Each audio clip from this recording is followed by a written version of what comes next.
Buenos días. Hoy vamos a abordar un tema que nos interesa especialmente como arquitectos. Vamos a estudiar la relación que existe entre el espacio matemático y el espacio que habitamos, es decir, el espacio arquitectónico. Si hablamos de espacio, la primera aproximación del espacio real es el espacio euclidiano, que es un espacio de 3 dimensiones en el que se cumplen los 5 axiomas de Euclides, donde la recta tiene dimensión 1, el plano dimensión 2 y el espacio dimensión 3. El concepto abstracto de espacio euclídeo se generaliza para n dimensiones mediante el espacio vectorial que ya veremos en un rato. Actualmente, el modelo matemático del espacio real es el espacio vectorial. Inclusive, los programas informáticos de representación y diseño del espacio también son espacios vectoriales. ¿Qué significa que es un modelo matemático? Que es una forma científica de interpretar la naturaleza para poder comprenderla y trabajarla. Un espacio vectorial es un conjunto de elementos llamado vectores donde se cumplen dos leyes. La ley de composición interna, que es la suma de vectores, que la llamamos ley de composición interna porque sumando dos vectores obtenemos otro vector, no nos salimos del conjunto de vectores, y una ley de composición externa que la llamamos así porque vamos a recurrir a otro conjunto que no son los vectores y son los números reales. La ley de composición externa multiplica un vector por un número real.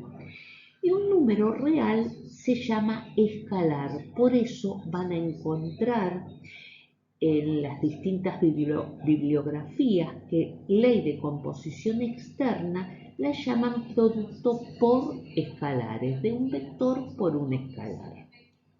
Como pueden ver, hay más de 3 dimensiones y si no, fíjense en la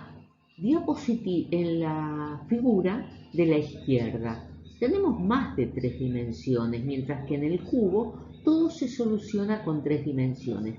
Pero existen otros modelos de interpretación de la naturaleza. La figura de abajo nos muestra el modelo realizado por Mandelbrot de la fractalidad. Mandelbrot hace este modelo porque se da cuenta que las ramas de los árboles no son líneas rectas, que las montañas no son conos perfectos, entonces hay irregularidades. Y en vez de las 3 dimensiones de Euclides, Mandelbrot va a crear la dimensión decimal. No todo el espacio está ocupado, no todas las rectas, en la naturaleza no existen rectas, como un morrón tampoco es cúbico. Ante todo, si vamos a hablar de espacio, necesitamos un sistema de referencia que permita ubicarnos en el espacio. El sistema de referencia que vamos a utilizar es el sistema cartesiano, ortogonal cartesiano, que no es otra cosa que el sistema de planos paralelos que incluyen a los ejes coordenados cartesianos. De esta forma, cualquier punto en el espacio lo vamos a poder ubicar mediante una terna con las 3 componentes correspondientes al plano, a los ejes X, Y y Z. Por ejemplo, el punto P sub 2 tiene 0 para X, 2 para Y y 3 para Z. Es decir, cualquier punto P sub 0 va a estar expresado por la terna X sub 0, Y sub 0, Z sub 0. Ya que vamos a hablar de espacio vectorial, definamos qué son los vectores. Los vectores no son otra cosa más que segmentos orientados. Y los elementos de esos segmentos orientados son el origen, el extremo que está indicado por la flechita, el sentido para dónde va también está indicado por la flechita, la dirección, que no es otra cosa más que la recta de acción donde se mueve ese vector, y el módulo. El módulo es la medida, pero esa medida no está en unidades de metros, centímetros, decímetros. No, esas medidas suponen cuántas unidades tiene ese vector. Y la unidad puede ser cualquier cosa. Pueden ser 10 metros la unidad. Entonces, es según el sistema de referencia que yo coloque. Pero ahora vamos a ver, ya que sabemos cómo nos ubicamos en el espacio, qué son los vectores, vamos a ver cómo generamos un espacio vectorial euclidiano. El espacio vectorial se genera a través de versores. El espacio vectorial euclidiano es un espacio tridimensional. Quiere decir que va a estar generado por tres vectores perpendiculares entre sí, coincidentes con los ejes coordenados cartesianos X, Y y Z, que además miden la unidad.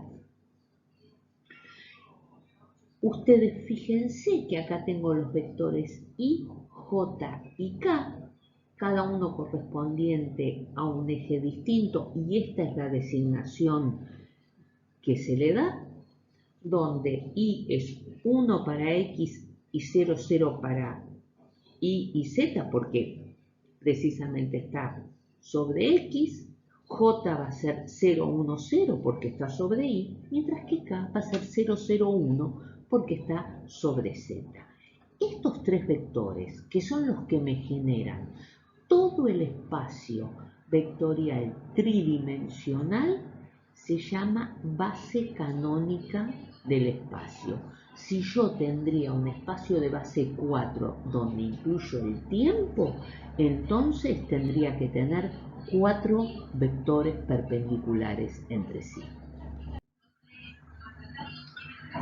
Vamos a ver ahora cuál es la expresión. Ya sabemos cómo se ubica un punto en el espacio.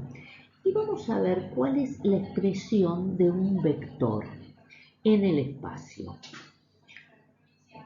Todos sabemos que todos los vectores que tienen igual dirección, módulo y sentido son equivalentes. En los vectores se llaman equipotentes. O sea, que cualquier vector representa a todos los vectores que tienen su mismo módulo, dirección y sentido. Quiere decir que yo, de todos los vectores equipotentes que tengo, puedo elegir el que está justamente en el origen, ubicado en el origen de coordenadas de mi sistema de referencia.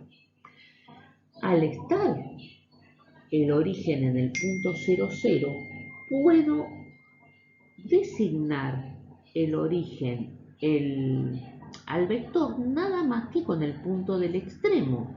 Y es así que todo vector se puede indicar con el punto del extremo como una terna donde los valores de X, Y y Z son los valores del punto donde está el extremo del vector. Eso se llama vector asociado a un punto y ya vamos a ver en las próximas clases de qué se trata. Pero ojo, que también podemos poner como en la figura de la derecha que U es igual a la componente en X del vector U por el versor Y más la componente del vector U según Y por el versor J más la componente del vector en Z por el vector K. Pero ojo, no confundan las notaciones. Ustedes suelen poner la fórmula donde tenemos la suma con una coma en el medio. No. Si tiene coma es una terna. Si no tiene paréntesis es una suma de productos de componentes con el vector correspondiente. No se equivoquen en eso. Bueno, acá tenemos las propiedades de los espacios vectoriales.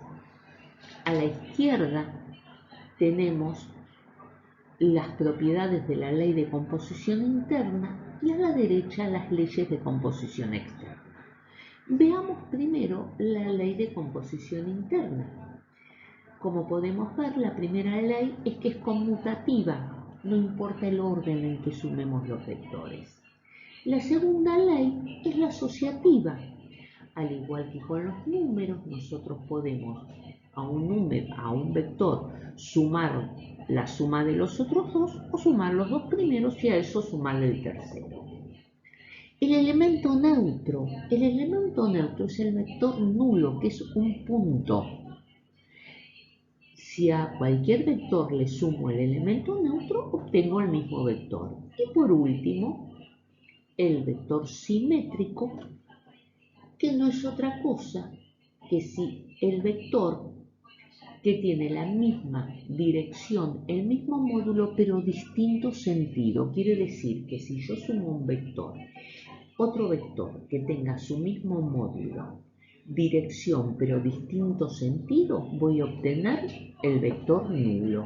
Ustedes se dan cuenta que todas estas operaciones están resueltas en el conjunto de los vectores, por eso es el conjunto de la ley de composición interna.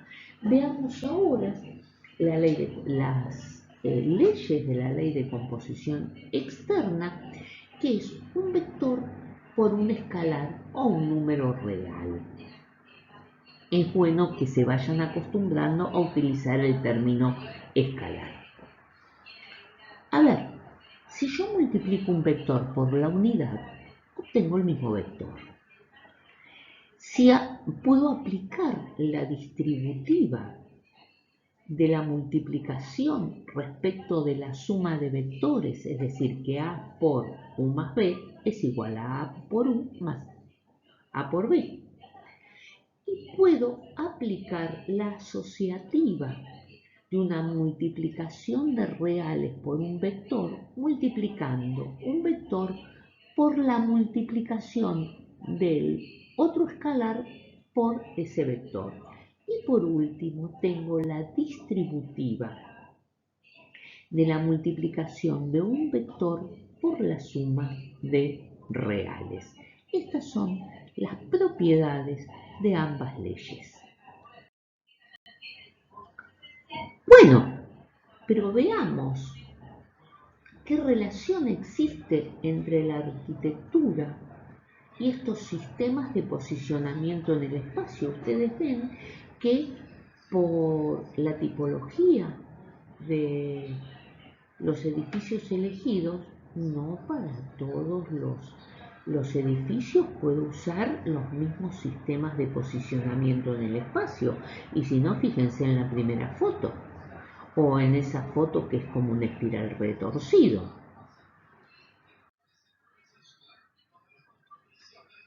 Para poder ubicarme en una obra en el espacio, voy a usar ejes de replanteo. Y los ejes de replanteo no son otra cosa más que la materialización de los ejes coordenados cartesianos.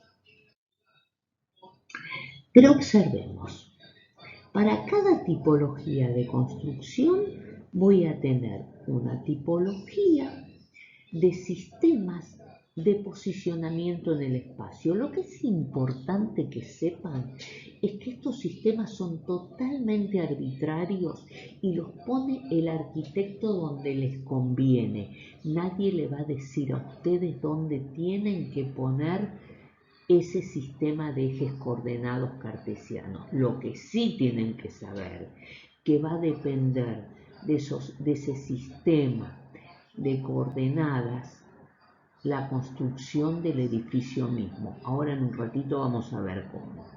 Fíjense, en el primer caso tenemos un sistema rectangular, un edificio rectangular, muy euclidiano. En el segundo caso es un cilindro. ¿Y cómo hacemos? Vamos a tener que utilizar coordenadas cilíndricas. Y en el tercer caso, a Renkulja se le ocurrió hacer una esfera. Entonces vamos a tener que usar coordenadas esféricas. En realidad, hoy por hoy, todo esto se hace mediante computación, pero tenemos que conocer cuáles son los fundamentos por los cuales podemos aplicar estas coordenadas. Y hoy vamos a explicar las rectangulares, que es la que venimos aplicando, cómo ubicar un punto en el espacio, cómo aplicar un vector, y ahora vamos seguidamente después a explicar las cilíndricas. Pero veamos ahora cómo los ejes coordenados cartesianos nos sirven para poder hacer un plano de arquitectura y para que el constructor que lo vaya a construir sepa cómo construir. Ustedes ven ahí dos líneas perpendiculares de punto y raya con banderitas. En realidad, esas líneas no representan otra cosa más que los ejes coordenados cartesianos X e Y. Si alguno recorrió una obra alguna vez, se habrá tropezado con algún piolín, un hilo. Ese hilo no es otra cosa que la materialización de los ejes coordenados cartesianos. En la obra se ubica generalmente un hierro que puede ser un Fidel, generalmente un Fidel 20, polenta, y se tiran los hilos. Esos hilos no son otra cosa más que los ejes coordenados cartesianos. Eso el constructor tal vez no lo sabe, ustedes sí. Y no son otra cosa más que la materialización de los ejes coordenados cartesianos. Entonces en planta tenemos X e Y y en vista vamos a tener XZ o YZ. Ustedes fíjense que a partir de esos ejes cartesianos se miden la distancia a todos los demás elementos de la obra. Pero ojo, aquí hay condiciones. Las condiciones para poner estos ejes coordenados cartesianos, el origen tiene que estar dentro del terreno, porque ustedes fíjense que si yo a una vecina le toco la puerta para decirle, mire, tengo que tirar el piolín para construir mi obra y le voy a hacer un boquete en la pared. No, tiene que estar dentro del terreno. No puede coincidir con una pared porque hay ángulos distintos. Los ejes no pueden coincidir con los ejes medianeros ni con la línea municipal. Y generalmente se ponen a 1 metro de altura.